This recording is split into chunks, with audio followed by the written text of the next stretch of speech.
Yo, what's going on, y'all? Welcome back to another episode of hashtag CB99 Talk, some combo breaker 99. I'm back with episode 41, first episode of 2021. Happy New Year to everybody.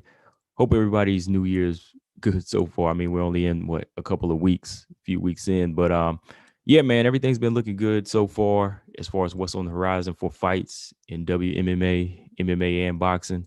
A lot of potential fights being talked about. A lot of fighters trying to come back and revamp their careers in 2021. um, Even in boxing, a lot of boxers, I'm gonna probably talk about in some separate videos down the line, but um, the strawweight division, a lot of fighters are coming back in the strawweight division, and that's the title of this episode, the return of the strawweights. Got a big title fight that needs to happen that I want to talk about, and then a few strawweights that are looking to come back this year. Some need to come back, some don't. Some are in question right now, So, real quick, I want to discuss the return of the strawweights, the possibility of Carolina Kobakevich making a comeback. Yeah, y'all heard me. Carolina might be making a comeback this year. And then some exciting news. Tatiana Suarez, she might be coming back. She might be coming back this summer. The only comeback that really is solidified is Nina Ansaroff. She's gonna be making her return April 10th against Mackenzie Dern. So, we'll talk about that real quick. But the main topic today is Joanna. Now, I know Joanna doesn't have a fight finalized, but she's been doing a lot of interviews. She's been doing a lot of interviews and a lot of talking. And some of the talking points that I want to discuss here are some of the things that she covered in her interviews.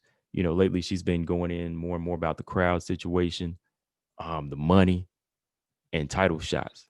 I talked about this in a previous video, but I just want to go back and get a little bit thorough with it, and give you all my thoughts on some more of the things that she kind of broke down in a more recent interview. So, I'm going to go over that with y'all. And the next topic, of course, strawweight champion Weili Zhang versus former strawweight champion Rose Namajunas. How close are we to getting this fight? I know Dana White had some news as far as booking Weili Zhang's next fight in Asia. He didn't say where or who the exact opponent was. Is it Rose or Carla? So, yeah, man, we'll talk about that, man. But, yeah, man, going back up top here, return to the strawweights. You know, uh, every single one of these strawweights I mentioned, they have been critical to the strawweight division over the past few years. They all put in their work. They all helped make it an exciting division. But the strawweight it still has been going. It has been going without these fighters from Tatiana to Joanna, Carolina, and the main ones here, Rose and Weili. That's the ones we really want to see throw down. But Nina Ansaroff, also Nina Ansaroff making her comeback. That's a solid fight. That's a solid fight I'm looking forward to. But real quick, man, let's talk about Carolina Kobakevich, man, because this is kind of scary to me. When I heard she was trying to come back, shout out to Marcus Bell. I think he brought this up in one of my live streams. But Carolina Kobakevich, she recently did this interview and she talked about making her come back to the UFC, and she's eyeing a return as soon as March or April. March or April. That's kind of scary, man, because everybody knows how she's been looking over the past few fights. She's been losing a step in every fight, in my opinion, and hasn't really been showing improving in any fight. Like every fight that she lost, she would lose a step, is what I mean. She hasn't really like put up a good fight. Each time it's been dominant performance. Then injuries were coming into play. So especially that last time out. But real quick, man, let's go back and look at the interview here. It says Carolina Kobakevich is looking for a return as soon as March or April in 2021 to the UFC. Last time out, her fight was against Yan Xiaonan, who she lost to by unanimous decision. And following that loss, she suffered a broken bone under her right eye. I know most of y'all remember that picture of her eye. Y'all can see like the swelling under there where the broken bone was and how her eye was protruding out of her eye socket almost. It's kind of almost wandering, like it wasn't focusing. So you can see some damage was really done to that eye. And as y'all know, before that, she had lost 3 fights. She was on a 4-fight losing streak. Alexa Grasso, Michelle Waterson, and Jessica Andrade, which was another very scary loss. So yeah, since then, yeah, she's been on a 4-fight losing streak, but she's been talking about coming back to the octagon. The main thing that she said was March or April. Nothing is signed yet, but I'm ready for that date. Now, my opinion on that, I can't really say I'm with that. I can't really say I'm for that or really pushing Carolina to come back to the octagon. If she is going to do it, then, I do have some points on what she needs to do. But as far as my overall thought from the outside looking in and seeing the damage she faced, I think her coming to the octagon is a dangerous thing, especially after the damage she suffered. Broken bone under your eye or broken eye socket is a very serious injury that's hard to come back from. Those type of injuries, they not only do damage physically, but they also do damage psychologically. You will be a different fighter. It's almost a fact. It's almost like a written fact that you will be a different fighter after suffering an injury like that.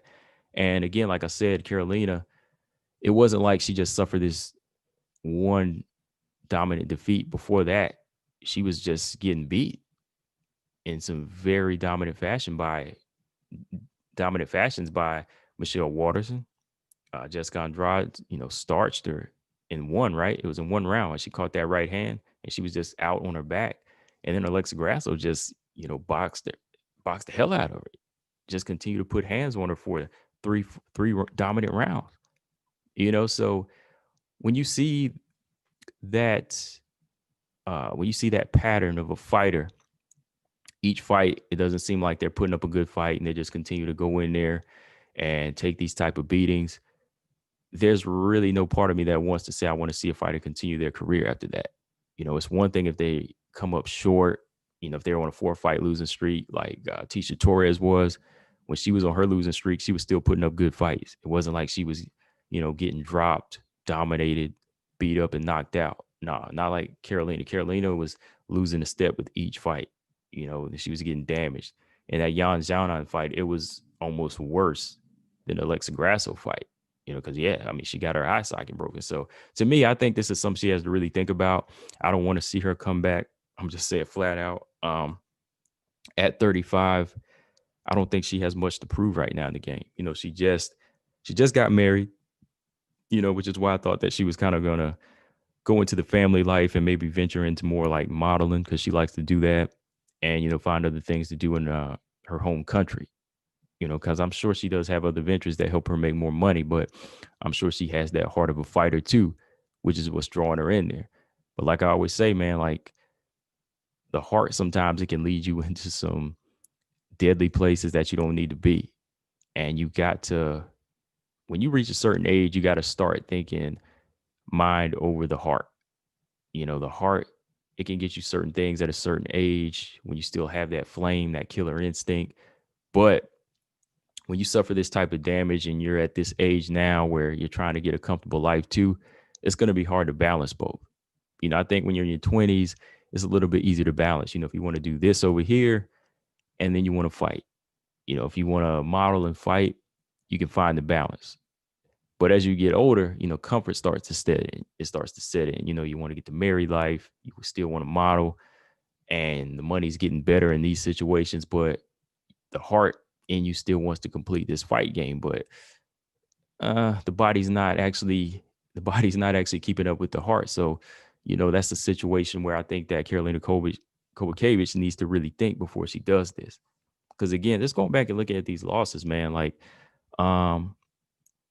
let me pull up the results for each fight here because that'll help me kind of describe what I'm trying to say to y'all. If y'all not familiar with Karolina Kowalkiewicz and her career, I mean, most of y'all are, because most of y'all are saying no, she needs to stay out of the octagon. But let's see here, man.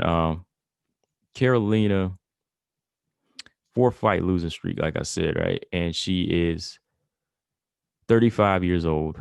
35 years old on a 4-fight losing streak is very dangerous right now. So let's look at her record. All right. Starting September 8th, 2018, she was knocked out by Jessica Andrade. Very scary knockout. Very scary fight. Then she came back March 30th of 2019. Dominant, unanimous decision win for Michelle Waterson. Next, June 8th, 2019, I actually watched this fight at a bar. Alexa Grasso, she put hands on her. She put hands on her, man. She really pieced her up. Karolina Kowalkiewicz just came straight in, just took a lot of punishment. Same deal. And then her comeback February 23rd of 2020, another damage and loss for her. Another unanimous decision win for Joanna. So when you look at it this way, man, 4 fights like that, it doesn't really sound exciting for a fighter to make a comeback. That's when you start to say, okay, this fighter either needs to be cut, he needs to go to another organization, or they just need to hang it up, you know? So overall, man, I think that the comeback is unnecessary for Karolina Kowalkiewicz. She's just gotten married. No need to put herself through this type of damage and trying to prove anything to herself or to the fans at this point. I think even the most diehard Karolina Kowalkiewicz fans are going to say the same thing that no, Karolina, you've seen better days. You're a much more better fighter before this. But I think even after that, it's safe to say after that Jessica Andrade loss, that took something out of her. For real, it did. Knockouts do that sometimes. You know, I've seen boxing for years and years where fighters get knocked out once and then they lose their, as we say, kung fu, and they lose their timing, and they almost lose that go get 'em attitude after that. You know, so I think that's what happened with Karolina in her streak of losses. Honestly, that's what I think. But yeah, man, like the other side of me though says this: if she is going to do this, which you can't talk fighters out of it when they're in this type of position the majority of the time. If she is going to come back at this point, Karolina Kowalkiewicz has to evolve with her body.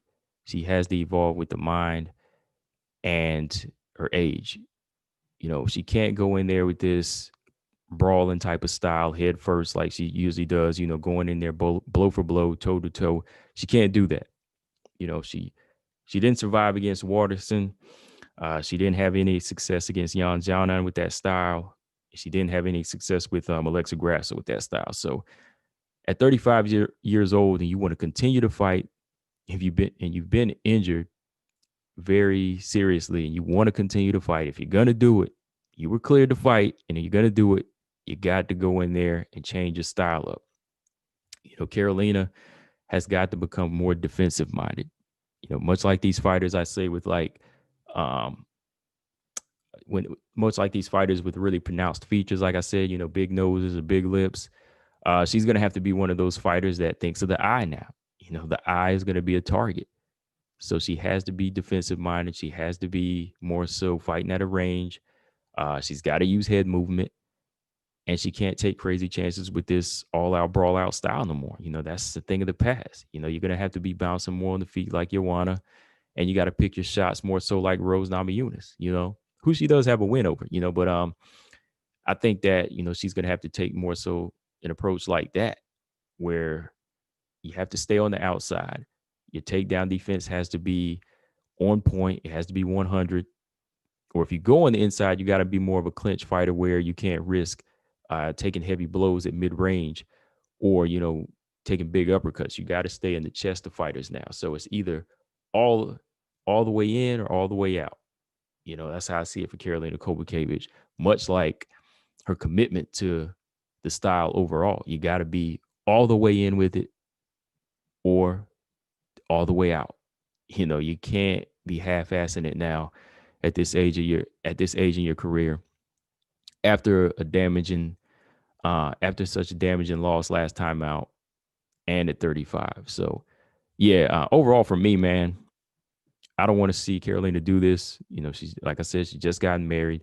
Time to start the family at 35. This is a time, when women start to get to that age, and I know they want to have kids. So, she has to make sure she's physically healthy and everything is good, So I want to see her do that and ride off in the sunset and try to come back in here and try to prove something to herself or to her fans, She's put on some good fights, She used to be part of that elite, part of the strawweight division. I used to always name her, Claudia, Jessica Andrade, Joanna, and so on. But, those days are gone now. So, yeah, I think she's just to hang it up. But if she's gonna stay, the corner side of me, the corner talk in me says you got to switch the style up. So yeah, yeah, man. Give me your thoughts in the comment section. What y'all think about Karolina Kowalkiewicz from here, and her potential comeback in March or April. So yeah, let's move on real quick, man. Tatiana Suarez. 1 second. All right, Tatiana Suarez. I talked about this already in a previous video. Tatiana Suarez is looking to come back in the summertime. She hit Dana White up, said, "Hey, I'm ready. I'm ready to come back." Dana White said, "All right, let's do this." And it sounds like some exciting news, right? Very exciting news. But this is another comeback where there's a question mark over the head of, Tatiana for me. Um, you know, as y'all know, Tatiana, she's coming off a very serious injury. I'll say maybe even a little bit more serious than Carolina's, because like I said, I've seen fighters fight with coming off of detached retinas, broken eye sockets in the past. You know, those injuries are very dangerous, and like I said, you need to retire after those. But they could be you could fight around it. You could fight around it a little bit more so than a neck injury.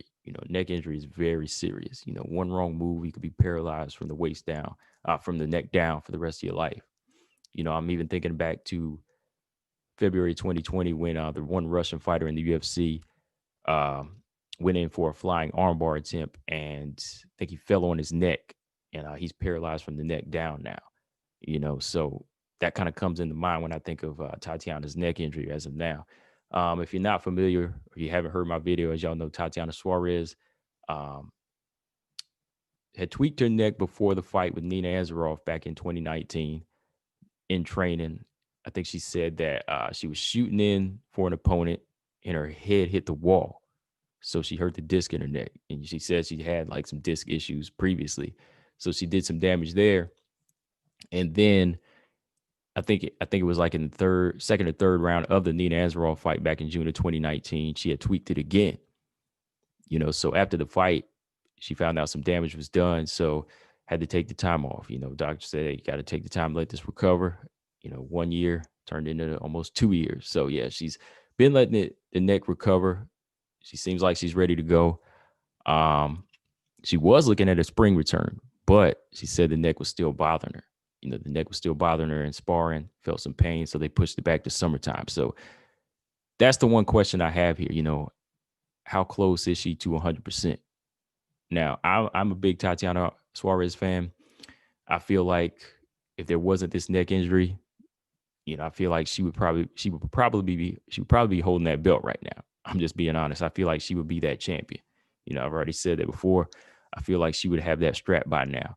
But I don't want to, like I said, I don't want to see her go in there much like Karolina Kowalkiewicz and, risk her health if she's not feeling 100%.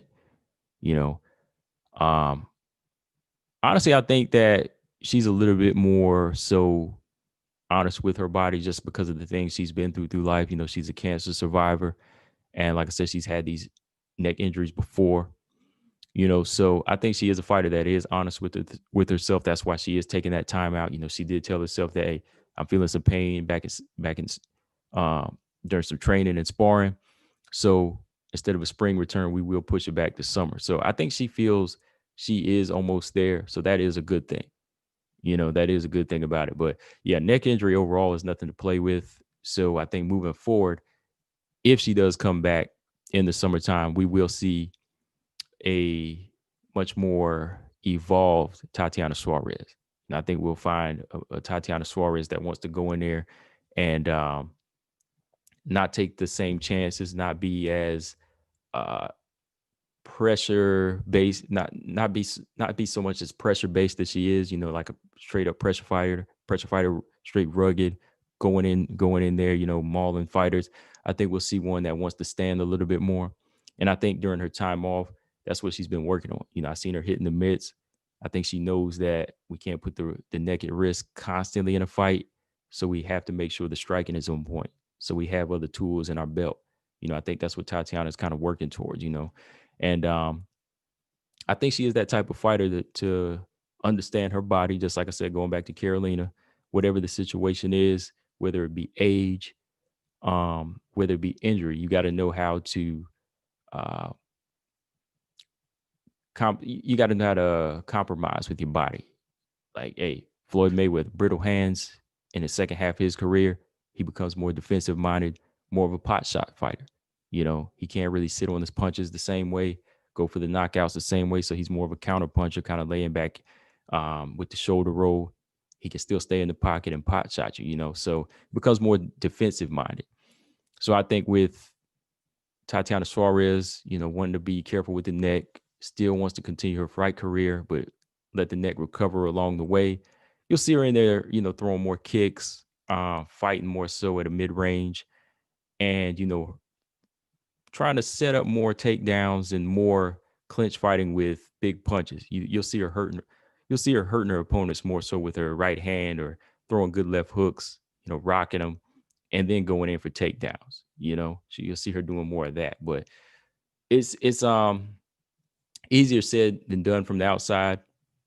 For me, it's easier said than done. Like I can say, you can evolve like this, but whenever you go in there, it's a different story. Sometimes you'll revert back to your old ways. And then you got to think of these other fighters that are trying to grab you and get those guillotines. Ooh, it's just it's hard to picture right now. I'm a fan of Tatiana. That's why I want to see her 100%. I want to see her back in there at the same time, but I also want to see her take the time, no matter how long it takes.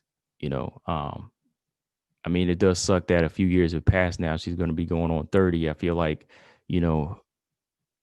those 2 years that passed, she could have already had the strap in. But yeah, this type of injury had to happen for her. But man, there are some pros and cons here. Like, I think if she takes the chance now, she can really see where she's at, because same thing I said in the past with some boxers.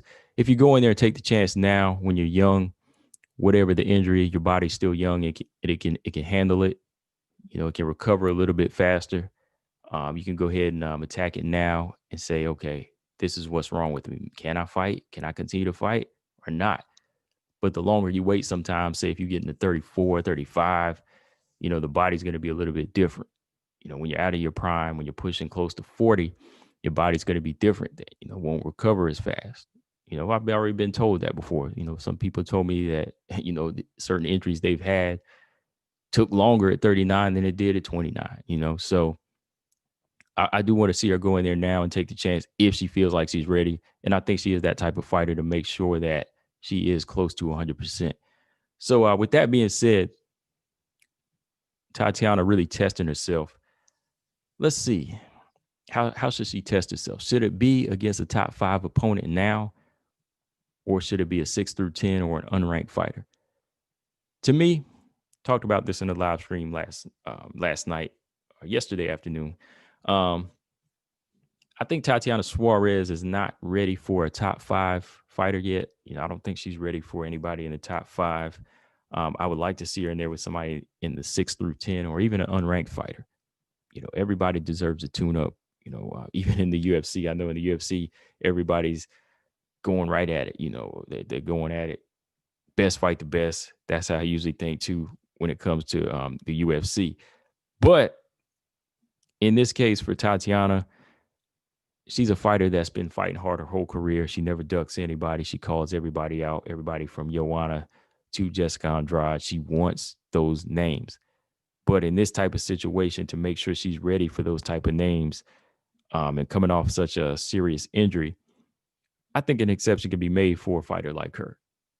And if she doesn't really want to cheat herself by fighting an unranked fighter, let's see who she can fight from 6 through 10. I'll give her that. We could do that. So pull up these rankings here real quick, and we can see who would be a good opponent for her. Let's see. Top 15.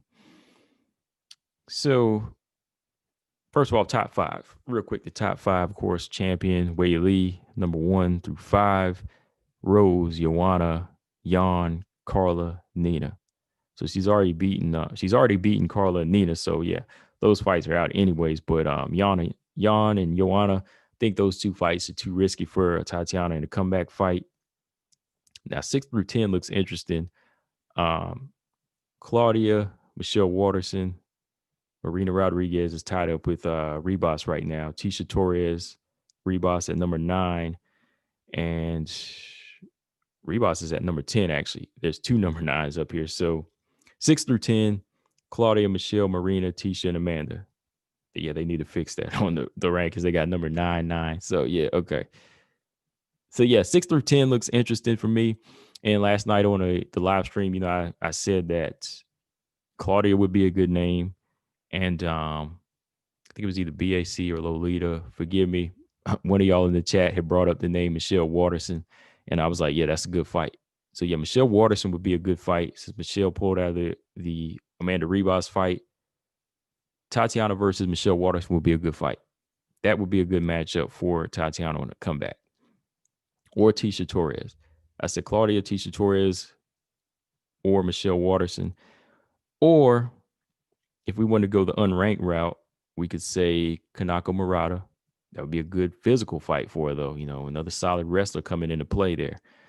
Or number 13, Verna Jandiroba. That was another fighter I named last night. So yeah, Verna Jandiroba, that would be a good opponent to me. That would be a good test for Tatiana Suarez dealing with a submission artist who can strike. She did very well at her striking against Mackenzie Dern. And shout out to Robert Henry. He mentioned Tatiana fighting the winner of Dern Anzarov. Either fighting Nina Anzarov in a rematch or Mackenzie Dern. Another good style matchup for Tatiana on a comeback. I think that fight would be physical, but not so much unless it goes to the ground, because I think Mackenzie Dern wants to try to strike with Tatiana. And I think Tatiana could take her best shots and kind of get her best off on Mackenzie Dern, since Mackenzie Dern is there to be hit. So there's some good options out there, some good competitive options to test out Tatiana Suarez and help her shake the octagon rust off. So yeah, I would say anybody from 6 through 10, those names, Claudia, Michelle, or Verna, or Kanako Murata. Those are the choices I have. But yeah, guys, let me know in the comment section what y'all think again. But yeah, moving forward from here, my final thoughts on this topic, man. Tatiana, I'm looking forward to her coming back. I'm excited about it, but I still can't help think of the neck. That's just me thinking. That's just me caring about the fighter's welfare. That's just how I am. I love the fight game, but at the same time, I still got to say, I want to see these fighters at 100%. Don't want to see them putting their lives all the way on the line like that if they are coming in there injured. So yeah, I want to see her come back. Shout out to Tatiana Suarez. Just want to make sure she's 100%. And hopefully she can go back to continuing her dominant. She can go back to her dominant ways as that, known as the female Khabib in the strawweight division. I want to see her get that nickname back again, man, the female Khabib. So yeah, guys, let me know in the comment section what y'all think of that. So moving on, next topic. Joanna, I talked about this in another video. Like I said, Joanna's been doing a lot of interviews lately.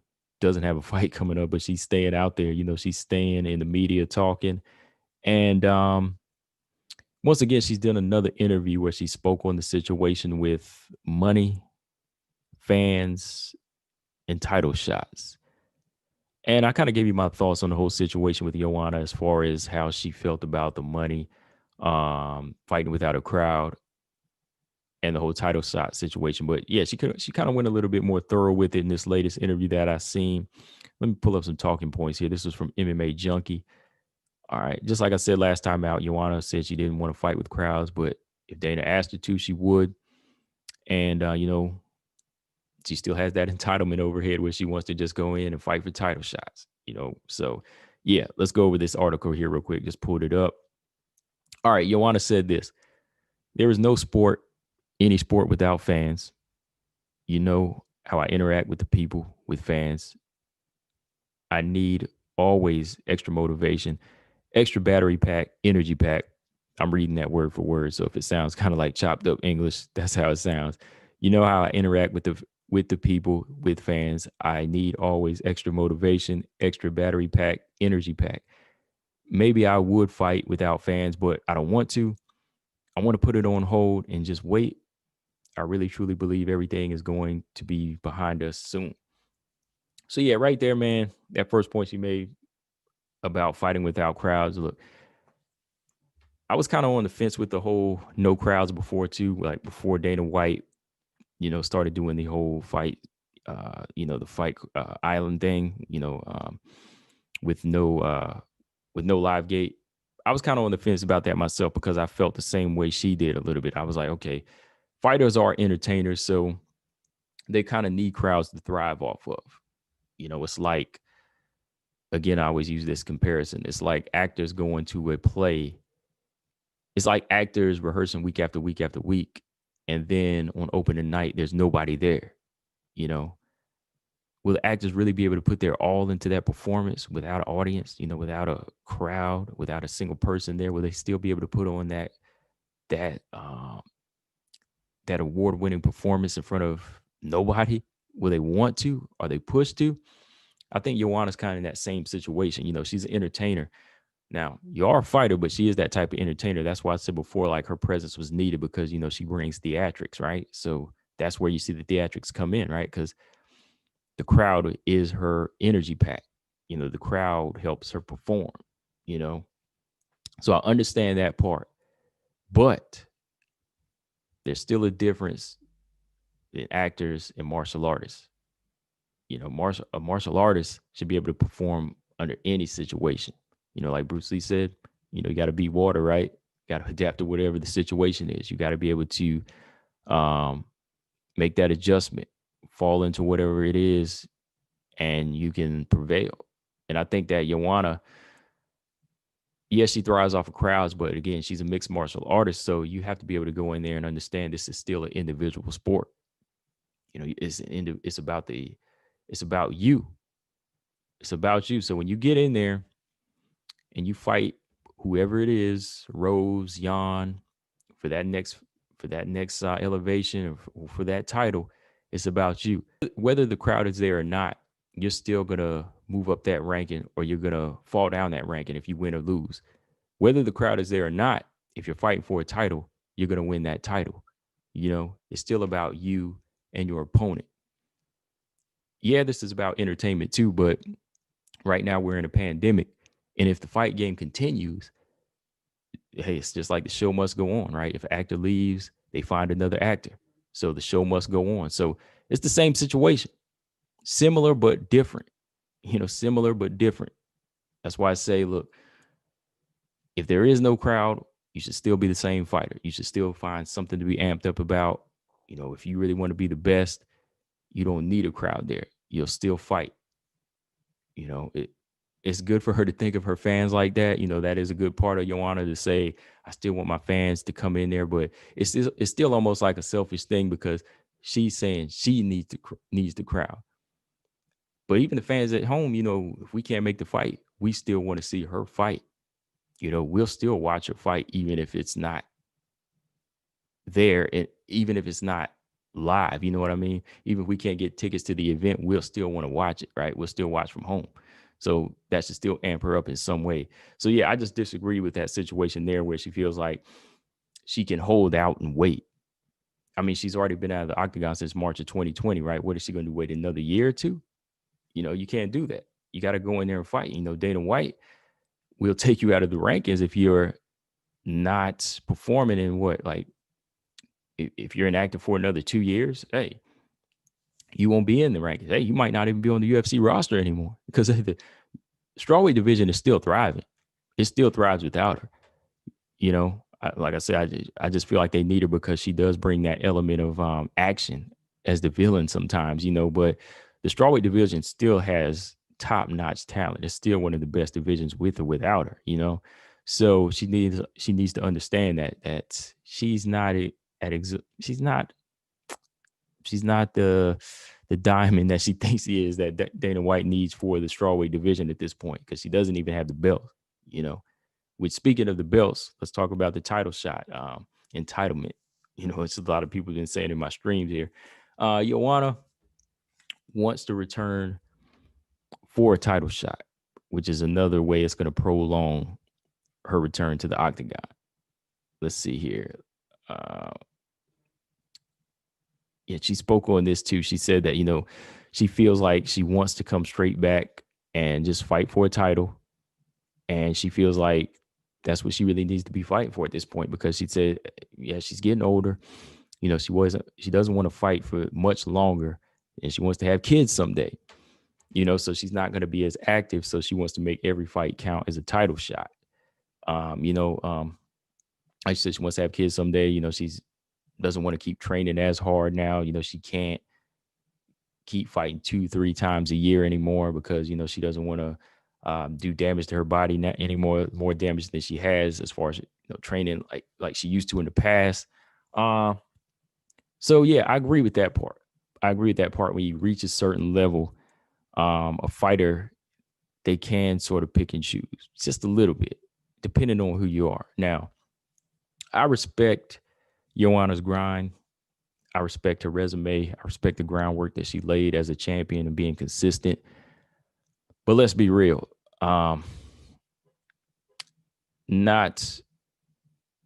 She's still not every champion out there. She's still not like a superstar that can just go back in there and call the shots and say, I deserve this title shot. I feel like the only times a fighter can really get 2 or 3 title shots in a row is if they have like an ongoing rivalry. If they're fighting a rematch or if they're fighting a rubber match, or if they truly are a superstar, like a John Jones or a Conor McGregor situation. If they lose one title shot, they might get another. If they lose that one, they might get another, just because, again, like I said, they might be fighting the same fighter and people are like in high demand of that one particular rivalry at the time, But for somebody like Joanna, like I said, even casual fans, I know they'll watch a fight, but they don't know her name, so they're not exactly like blowing Dana White up, on social media saying, book Joanna, book Joanna, book Joanna. She needs to fight a title fight ASAP. She needs to fight Whaley ASAP.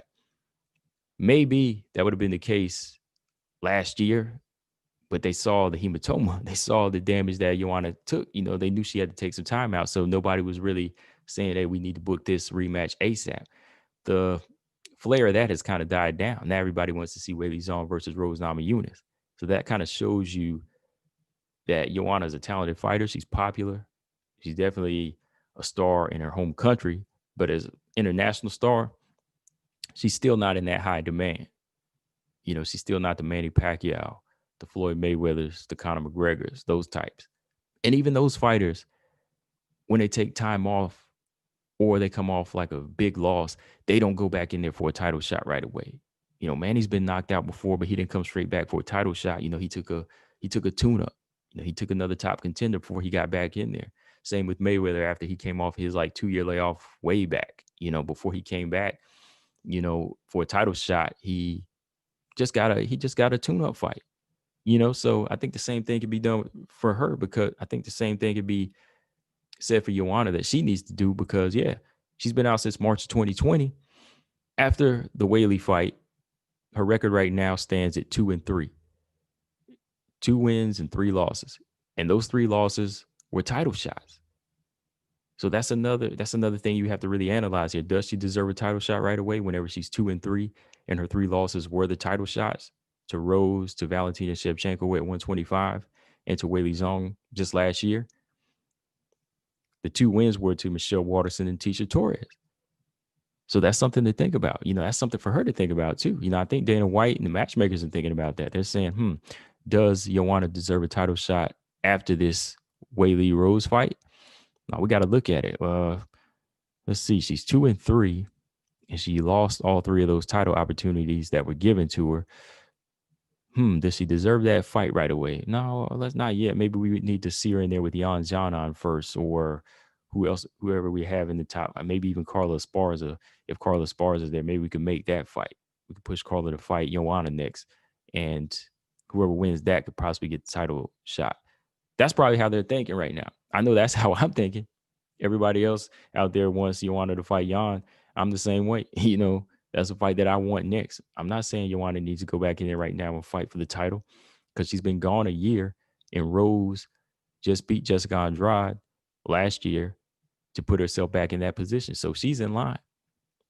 And that's another thing that Joanna has to understand right now, man. She has to understand, like, while she was gone, the division wasn't waiting for her. It was still going. It was still thriving. The wheels were still turning.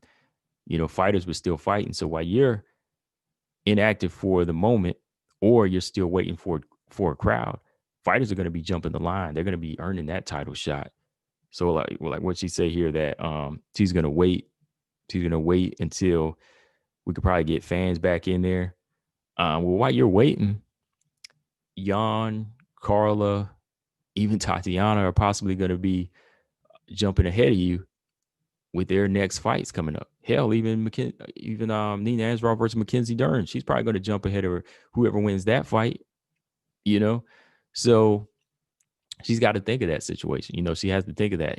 Other fighters are still going. The division is still thriving without her. So if she wants to jump in the mix, you got to jump back in the mix, grab the next available fight, prove your head and shoulders above the rest, and boom, you back in there. So yeah, that's just another thing you have to think about. And then, same thing, kind of all ties with the money thing, what she say in this interview too about the money. Let me see. Yeah, she said here, I don't want to hear me like, again, word for word, she said, I don't want to hear me like a crazy person, but I think she means I don't want to sound like a crazy person, but it's a business. There must be money behind it. I put on a hell of a fight last time. I was a co-main event, but I felt like me and Whaley were the real deal on the show. And with the main event, we put on a hell of a show. I deserve more money. I deserve a bigger piece of cake. I don't want to complain like the other fighters. There are more than 500 fighters, but I'm a big part of this company. So again, I think she feels he's bigger than she is. Yeah, she's a big fighter. She is one of the best fighters in WMMA, but being the best fighter is still different than being a superstar. You know what I mean? Terrence Crawford, he's one of the best fighters in the world, but he's not really like a superstar. He's still not an Anthony Joshua or Canelo Alvarez. So the fight world will continue to go on, and you still go unnoticed if you're not really like a popular fighter. I know that sucks, but that's just hard facts. That's just hard facts. Fighters, there's been great fighters in every era that I feel like went unnoticed. They deserve more money just off of talent, but if they're not really out there and they're not really superstars and they're not well known like that, then they're not going to get that piece of bread because it's still a business. And I think for Joanna, yeah, she knows that it is a business, but she has to understand that right now we are in a pandemic and you aren't going to get the money that the superstars are like Khabib or Conor McGregor. You'll get paid nicely. I feel like she'll get paid nicely, but she also has to understand there's no live gate. So there has to be some type of cut there. There has to be some type of cut at this point. And to feel entitled like she deserves this big piece of cake, again, we got to look at the resume. You're 2-3 in your last 5 fights. What makes you say that you deserve this big chunk if you lost your last 3 title fights? It's just a lot of logic you got to put together here. I understand she wants to get paid and retire comfortably, but still do something. Do something to keep that worth or make that worth higher than it stands right now. There's just so many things, man. That's why I said I disagree and agree with some of the things she says, but I hear a lot of fighters talk like this, though. She's not the only one. That's why I just kind of want to bring that up because at least she's being honest with it. She said, I deserve a big piece of cake, but do you really? Yeah, you put on a hell of a fight and you got fight of the year, but fight of the year doesn't really get you major accolades all the time. Fight of the year is just kind of like what you call it, subjective thing. People can vote you as fight of the year, but you're not really going to get like an honor for it. You know what I mean? You're not going to get like a pay raise for it, especially if you're on the losing end. I got to remember that too. You on the losing end of the fight of the year. So yeah, you put on a hell of a show, but you lost the title shot. So where does the money really come into play for that? I mean, granted, I feel like, Weili's pay should go up for the rematch. But yeah, I think Joanna's can go up a little bit, but it definitely shouldn't be 50-50, in the rematch. Weili should still get the bigger part of that if it ever happens. So yeah, like I said, I just want to go back and revisit that interview with Joanna. Like I said, she's done a few of them and she's talked about this more and more, and she gets a little bit deeper each time. But overall, like I said, my final thoughts on the Joanna segment is crowds. That's just something she's going to have to make the adjustment to. You can't wait. You can't wait anymore. You got to fight this first quarter or sometime in the spring. Got to fight at least 2 times this year. Maybe title eliminated, then a title shot again. Money, I think you're really going to get what you're worth. Not a superstar. 2-3 your last 5 fights. So you got to look at that. which ties into title shots. You don't get a title shot right away as soon as you come back. that's Rose's title shot next. So if you come back, it has to be Yan Xiaonan.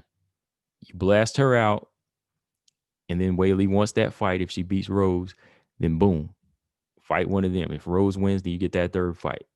Then I can't argue that. But yeah, guys, let me know in the comment section what y'all think about that situation with Joanna. Last topic here. Last topic. Weili, strawweight champion Weili Zhang versus former strawweight champion Rose Namajunas. All right.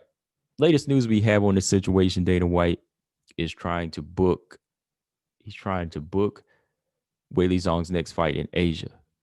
He didn't say it was going to be Rose, but he did say it was either going to be Rose or Carla Esparza. So seems like we're getting somewhere. Now, right? We got a location almost picked out, but we still don't have an opponent solidified for Weili Zhang. So that I'm trying to see that as a bright side. I'm glad that we do have a location picked, but I wish we just had that opponent solidified now. So my first question, man, is segment, first angle here I want to talk about is how close are we to really getting this fight? I think if I had to put like a percentage number on it, I think we're probably like 85 to 89% sure now. I really think that behind the scenes, look, I'm trying to be optimistic here. I think behind the scenes, it's just a little negotiation part on Rose's part. Don't get me wrong, Weili wants to get paid. She wants to get paid too, but I think that her numbers are already good with her being the champion. And she's going to get a nice amount of money if they fight in either China or Singapore. She's going to be bringing that Asian market in, so she's going to be getting paid. We know that. So the negotiation part, I think, is mostly on Rose's part here. So I think that's going to be finalized soon. So I think we're really getting close now.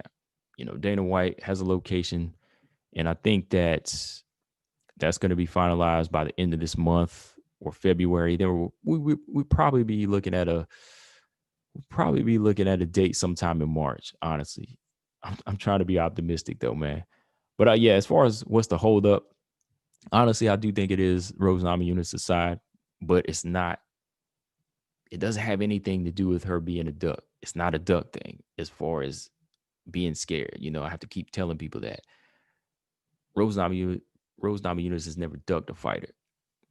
She's not that type of fighter. People said she ducked Weili Zhang after her knockout loss to Jessica Andrade, but that's just crazy talk, man. Come on. Like, why would she want to get back into a title shot after getting slammed on her neck? Why would you not want to get some get back against that fighter that beat you? How many times I got to keep saying that?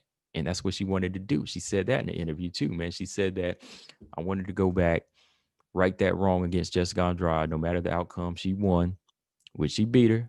So now she's back in that title position. So now that's set. She had some family issues, a death in the family. Rest in peace to Rose's grandfather. Had to settle that whole situation, and now she just wants to make sure that she gets paid right. So hopefully it isn't like crazy numbers like Joanna's thinking like, I deserve this real big piece of cake. That's how Joanna's been talking, but hopefully that situation gets squared away.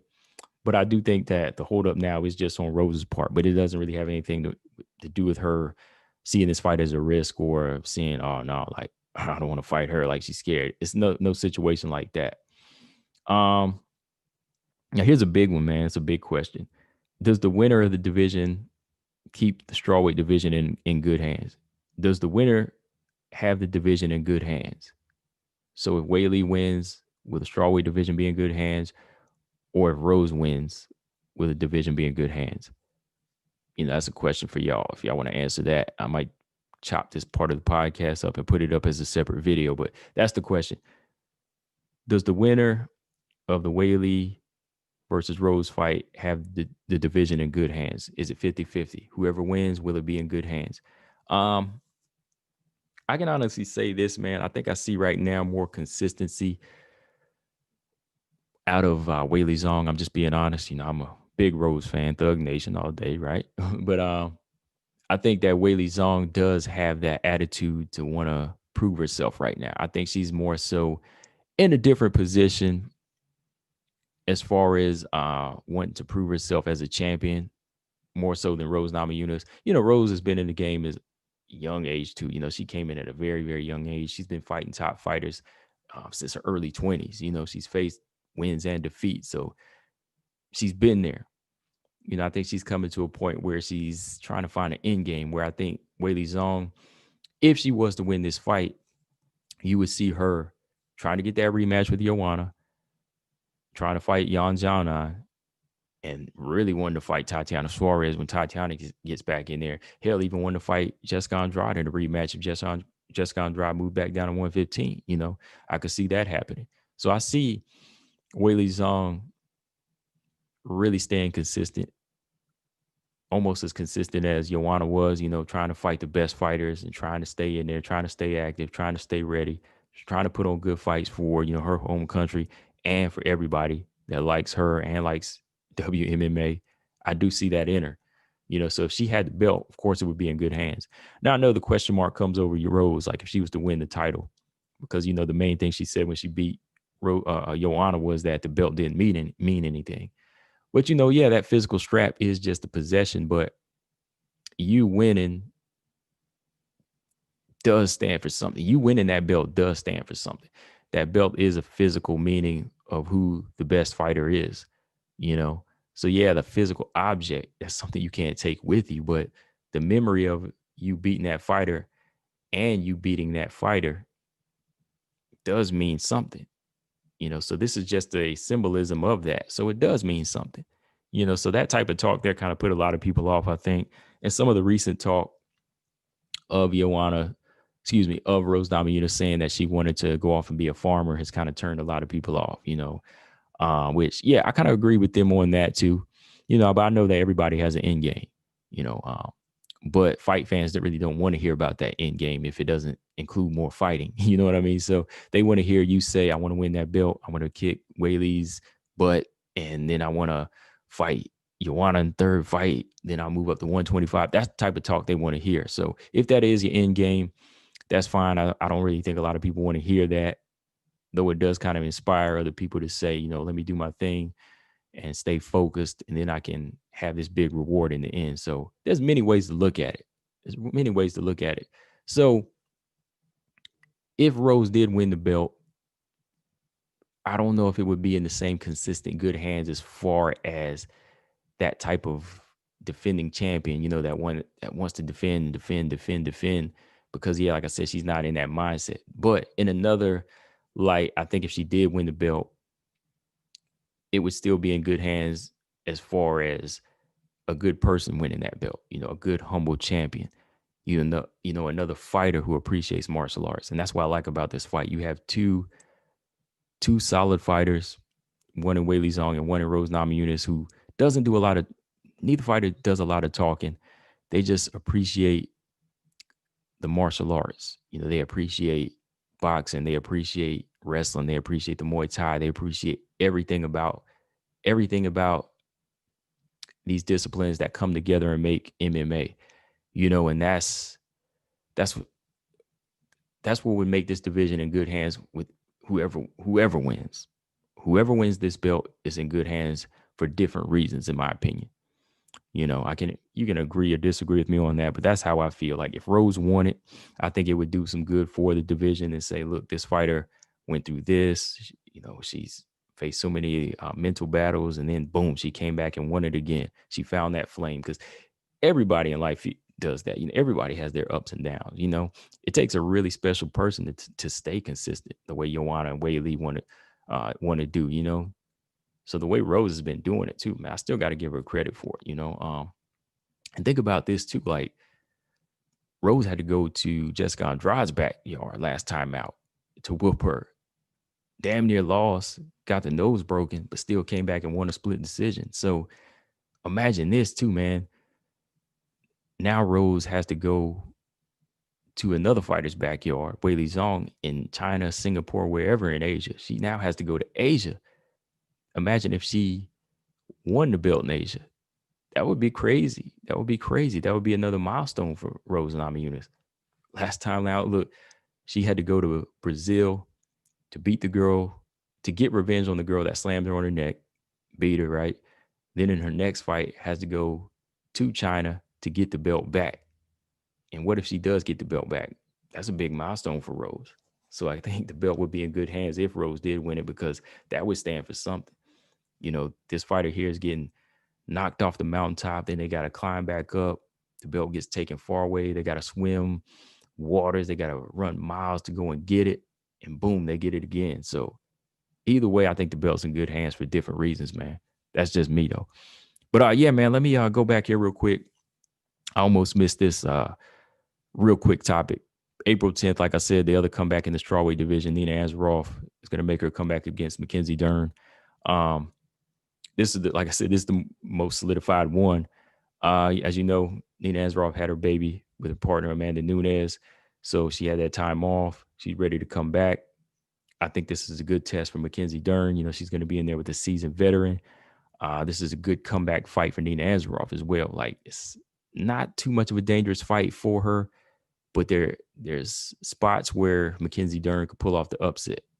But I could see Nina Ansaroff definitely using her skill set to shake off the octagon rust in there, and at the same time get a legit win over a up and coming contender in Mackenzie Dern. So that's going to be a good fight overall. On paper, I think Nina Ansaroff definitely has the skill set, and I could see her outclassing Nina Ansaroff, maybe in the fashion of how Amanda Ribas did, maybe even a little bit better. But anything could happen if it goes to the ground. You know, Nina Ansaroff just has to use that IQ and avoid the ground at all costs. You know, I think if it stays on the feet, it's all Nina all day long. But if it goes to the ground, then it is Mackenzie Dern. So, as we get closer to the fight, you know, I'll watch some more fights and kind of break it down. But yeah, that's a good fight. You know, that's the only one that's solidified in the strawweight division. Shout out to Nina Ansaroff making her comeback after the baby. I thought she was going to come back at flyweight, but now she's going to make weight, and I think she'll do it. You know, she's always been a disciplined fighter, and she found that second flame to come back in there. She's on her 3-4 fight winning streak before she lost to Tatiana Suarez, and she was on the long layoff, the same amount of time as Tatiana Suarez, but you know, Tatiana was on a much more serious injury, you know. So yeah, man. Give me your thoughts on that fight as well. But yeah, man. Fight night tonight, LFA 97. Got 2 women's fights on the card. Tomorrow is UFC Fight Night, and I'll give you my picks on the women's fights on tomorrow's cards as well. So real quick, Claire Guthrie versus Nadine Mandiao. I'm going to go with Claire Guthrie in this fight. I've seen her fight a few times when the Invicta cards. I think she has a very good style, very, very gritty. Both fighters are still on the come up. I think Nadine is 2-1. Correct me if I'm wrong. Claire Guthrie, I think, is 1-1. Maybe she's 2-1, but I think she's 1-1. I want to say she's 1-1, but I think both fighters still have a lot to prove. Claire Guthrie has an exciting style. You know, she can do a little bit of everything. So if I had to pick in this one off of what I've seen, I'm going to go with Claire Guthrie. I think if it goes to the ground or if it stays in the clinch, it might be Nadine's game, though. But from what I've seen from the stand-up, I like what Claire Guthrie can do. I'm going to go with Claire Guthrie by decision in this one. And the main WMMA fight on this card is Loveth Young versus Kelly D'Angelo. I already talked about the fight in a couple of videos. So if I had to pick, I'm going to go with Loveth Young. I think she has the momentum right now. She needs this type of win over a seasoned veteran, Invicta veteran like Kelly D'Angelo. I think she has the boxing skill and the physical strength to deal with Kelly D'Angelo and the takedown the defense to deal with D'Angelo. So I'm going to go with Loveth Young by either third round stoppage from power shots or unanimous decision. Saturday, let's go to UFC Fight Night. Wu Yanan versus Jocelyn Edwards, who is standing in for Betch Coera. Banger, man. This is going to be a banger. I see Wu Yanan going in there throwing down. Jocelyn Edwards going to meet her in the middle. But Jocelyn Edwards, to me, has the one up. I think she has more of the ground game. Wu Yanan just likes to go in there, bang a bit. The takedown defense isn't really there. So I think Jocelyn Edwards is going to make that adjustment in like the second or third round to bag a couple rounds. So I'm going to go with Jocelyn Edwards by decision. And veteran Sarah Cheesecake Morris versus Vanessa Mello. This is a must win for Vanessa Mello. She's been missing weight a couple times. I think Carol Rosa, maybe once. Carol Rosa, she came in at like 141. So that's a strike against her. She's on a 3-fight losing streak, hasn't won a fight in the UFC yet. So that's another strike against her. So this is a must win for Vanessa Mello. Sarah Morris has been holding her tier down. She's a veteran. She's been winning some, losing some. So she's in a safe position, I think, even if she does lose. But I see Sarah Morris winning this fight. I'm gonna go with Sarah Morris by decision. I think her pressure style and her veteran skills are gonna kick in this fight, and I think she's gonna land some good shots in here to really nullify the offense of Vanessa Mello, similar to Carol Rosa, how she was able to do. So I'm gonna go with Sarah Morris in that fight. And if Vanessa Mello loses this fight, she might be out of there, man, for real. But man, that's all I got on this episode, guys. Like I said, let me know in the comment section what y'all think of these topics. What do y'all think of the comeback of Carolina, Nina, Tatiana? Some of the things that Joanna said as a whole, it's a fight game, crowd titles and money. That should be a rap song, crowd titles and money. Yeah, what do y'all think about that situation? Whaley versus Rose. How close are we getting? How close are we to getting the fight? And does the winner have the division in good hands? Whoever the winner is, let me know. But guys, make sure y'all subscribe to my YouTube channel. Thanks to all my new subscribers, everybody that's been supporting the live streams, that's been liking my discussion videos. I appreciate that a lot.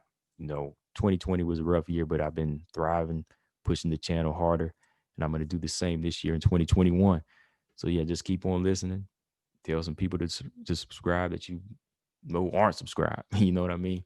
So CB99talks.com coming soon. That's where I'm going to post and archive all the episodes I've done. And that's why I'm going to post the new episodes. They're going to be coming out on iTunes, Spotify, Google Play, Stitcher, SoundCloud, just like my other podcast, the Jab Podcast. Shout out to Boxing P. That's my partner. We do the Jab Podcast together. So it's going to be on all those platforms right next to it. So that's coming. CB99talks.com. Follow me on All Boxing Everything on Instagram and Combo Breaker 99. So man, that's all I got, guys. Again, thanks to everybody that listens. I'll be back with another episode soon. I'm Combo Breaker 99. Make sure y'all subscribe. I'm out. Peace.